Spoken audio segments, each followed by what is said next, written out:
चाणक्य नीति वो किताब है जिसे सुनकर आप पैसा, पावर और रेस्पेक्ट पा सकते हैं। चाणक्य ने अपनी नीति के जरिए बताया है कि किस तरह आप खुद को पॉजिटिव रखें और अपने दिमाग का सही इस्तेमाल कर बड़ी से बड़ी जीत हासिल कर सकते हैं। अगर आप चाणक्य नीति की बातों को फॉलो करते हैं तो सफलता आपके कदमों में होगी। तो चलिए सुनते हैं और बदलते हैं अपनी जीवन को। यदि आप अपने जीवन को बदलना चाहते हैं और चाहते हैं कि आपको कुछ ऐसे तरीके पता चले जिससे आप जीवन को बहुत ही अच्छे ढंग से जी सके, तो ये 17 अध्याय आप सभी के लिए बहुत ही महत्वपूर्ण है। तो चलिए इस चाणक्य नीति की शुरुआत करते हैं। आचार्य चाणक्य जीवन की एक प्रारंभिक घटना से उनके चरित्र का बहुत सुंदर खुलासा होता है। एक बार वो अपने शिष्यों के साथ तक्षशिला से मगध की ओर आ रहे थे। मगध का राजा धनानंद उसे द्वेष रखता था। वो एक बार भरी सभा में चाणक्य का अपमान कर चुका था। तभी से उन्होंने संकल्प लिया था कि वो मगध के सम्राट धनानंद को पद से नीचे उतार कर ही अपनी शिखा में गांठ बांधेंगे। इसके लिए वो अपनी सर्वाधिक प्रिय शिष्य चंद्रगुप्त को तैयार कर रहे थे। मगध पहुंचने के लिए वो सीधे मार्ग से ना जाकर एक अन्य उबड़ खाबड़ मार्ग से अपना सफर तय कर रहे थे। उस मार्ग में कांटे बहुत थे। तभी उनके पैरों में एक कांटा चुभ गया। वो क्रोध से भर उठे। तत्काल उन्होंने अपने शिष्यों से कहा, उखाड़ फेंको इन नागफनों को, एक भी शेष नहीं रहना चाहिए। उन्होंने तब उन कांटों को ही नहीं उखाड़ा, उन कांटों के पेड़ की जड़ों में मही डाल दिया ताकि वो दोबारा ना उठ सके। इस प्रकार वो अपने शत्रु का समूल नाश करने पर ही विश्वास करते थे। वो दूसरों के बनाए गए मार्ग पर चलने में कभी भी विश्वास नहीं करते थे। वो अपने द्वारा बनाए गए मार्ग पर चलने में विश्वास करते थे।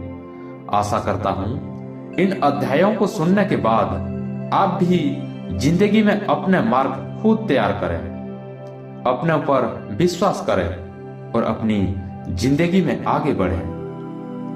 तो चलिए प्रारंभ करते हैं। प्रथम अध्याय में चाणक्य श्री विष्णु भगवान को नमन करते हुए समझाते हैं कि राजनीति में कभी कभी कुछ कर्म ऐसे दिखाई पड़ते हैं जिन्हें देखकर सोचना पड़ता है कि ये उचित हुआ या अनुचित। परंतु जिस अनैतिक कार्य से भी जन कल्याण होता हो अथवा धर्म का पक्ष प्रबल होता हो तो उस अनैतिक कार्य को भी नीति सम्मत ही माना जाएगा। उदाहरण के रूप में महाभारत के युद्ध में युधिष्ठिर द्वारा अश्वत्थामा की मृत्यु का उद्देश्य करना यद्यपि नीति विरुद्ध था, पर नीति कुशल योगी राजकृष्ण ने उसे उचित माना था, क्योंकि वो गुरु द्रोणाचार्य के विकट संहार से अपनी सेना को बचाना चाहते थे। आगे चाणक्य समझाते हैं कि मूर्ख छात्र को पढ़ाने से, दुष्ट स्त्री को पालन पोषण से और दुखियों के साथ संबंध रखने से बुद्धिमान व्यक्ति भी दुखी होते हैं। इसका मतलब ये नहीं कि मूर्ख शिष्यों को कभी उचित उपदेश नहीं देना चाहिए। समझाने का तात्पर्य यही है कि पतित आचरण वाली स्त्री की संगति करना तथा दुखी मनुष्य के साथ समागम करने से विद्वान तथा भले व्यक्ति को दुख ही उठाना पड़ता है। वास्तव में शिक्षा उसी इंसान को दी जानी चाहिए जो सुपुत्र हो। जो व्यक्ति बताई गई बातों को ना समझे उसे परामर्श देने से कोई लाभ नहीं है। मूर्ख व्यक्ति को शिक्षा देकर अपना समय ही नष्ट किया जाता है। यदि बात दुखी व्यक्ति के साथ संबंध रखने की है तो दुखी व्यक्ति हर पल अपना ही रोना रोता रहता है। इससे विद्वान व्यक्ति की साधना और एकाग्रता भंग हो जाती है। आगे चाणक्य ने हमें समझाते हैं कि दुष्ट स्त्री, छल करने वाला मित्र, पलटकर तीखा जवाब देने वाला नौकर तथा जिस घर में सांप रहता हो उस घर में निवास करने वाले गृहस्वामी की मौत में संशय ना करे। वो निश्चित ही मृत्यु को प्राप्त होगा। घर में यदि दुष्ट और दुष्ट चरित्र वाली पत्नी हो तो उस पति का जीना ना जीना बराबरी है। वो अपमान और लज्जा के बोझ से एक तो वैसे ही मृतक के समान है, ऊपर से उसे सदैव भय भी बना रहेगा कि ये स्त्री अपने स्वार्थ के लिए कहीं उसे विष ना दे दे। दूसरा, यदि उस गृहस्वामी का मित्र भी दगाबाज हो, धोखा देने वाला हो, तो ऐसा मित्र आस्तीन का सांप होता है। वो कभी भी अपने स्वार्थ के लिए अपने गृहस्वामी को ऐसी स्थिति में डाल सकता है जिससे उबरना उसकी समर्थ से बाहर की बात होती है। तीसरा, घर में यदि नौकर बदजुबान हो, बात बात में झगड़ा करने वाला हो, पलटकर तीखा जवाब देने वाला हो, तो समझ लेना चाहिए कि ऐसा नौकर निश्चित रूप से घर का भेद जानता है, और जो घर के भेद जान लेता है वो उस तरह से घर बार का विनाश कर सकता है जैसे विभीषण ने घर में भेद करके रावण का विनाश करा दिया था। तभी मुहावरा भी बना, घर का भेदी लंका ढाए।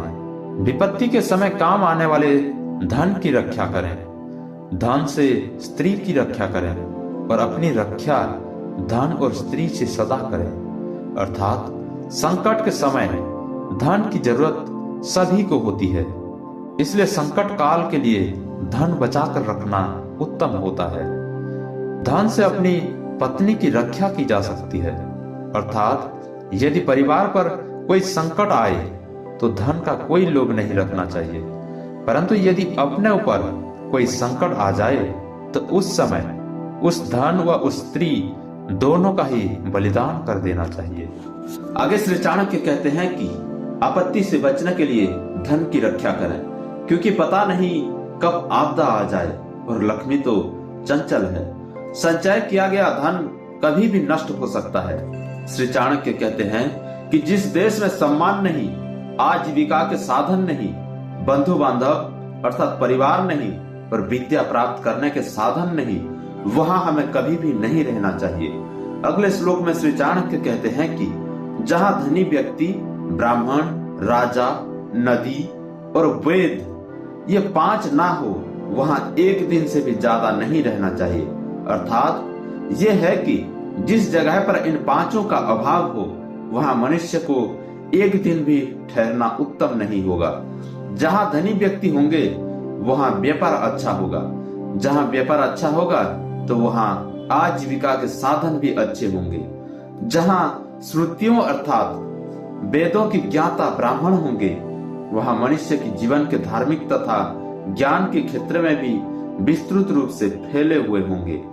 जहां स्वच्छ जल की नदियां होगी, वहां जल का अभाव नहीं रहेगा, और जहां कुशल वैद्य होंगे, वहां बीमारी पास में नहीं आ सकती।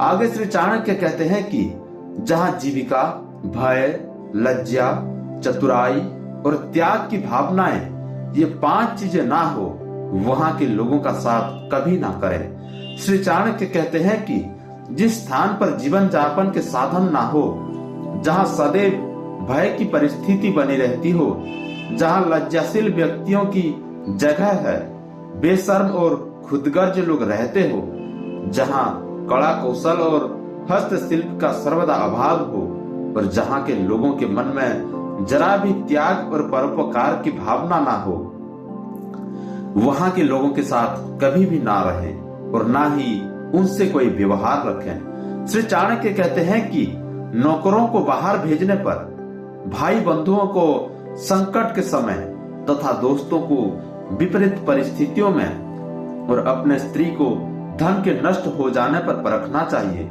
अर्थात उनकी परीक्षा लेनी चाहिए। चाणक्य ने समय समय पर अपने सेवक को भाई बंधुओं, मित्रों और अपनी स्त्री की परीक्षा लेने की बात करते हैं। समय आने पर ये लोग आपका किस प्रकार साथ देते हैं या देंगे, इसकी जांच उनके कार्यों। वास्तव में संसार में मनुष्य का संपर्क अपने सेवकों, मित्रों और अपने निकट रहने वाली अपनी पत्नी से होता है। यदि ये लोग छल करने लगे तो जीवन दुभर हो जाती है। इसलिए समय समय पर इनकी जांच करना जरूरी है कि कहीं ये आपको धोखा तो नहीं दे रहे हैं।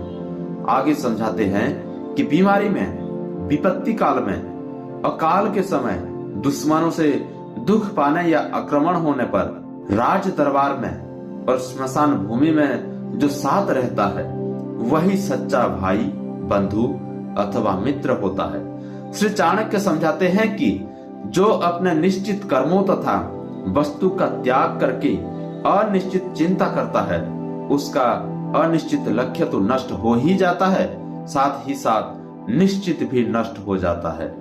किसी ने सही कहा है, आधी को छोड़ सारी को धावे, आधी मिले ना पूरी पावे। जो व्यक्ति अपने निश्चित लक्ष्य से भटक जाता है उसका कोई भी लक्ष्य पूरा नहीं हो पाता है। अर्थात भाव यही है कि आदमी को उन्हीं कार्यों में अपने हाथ डालना चाहिए जिन्हें वो पूरा करने की सामर्थ्य रखता हो।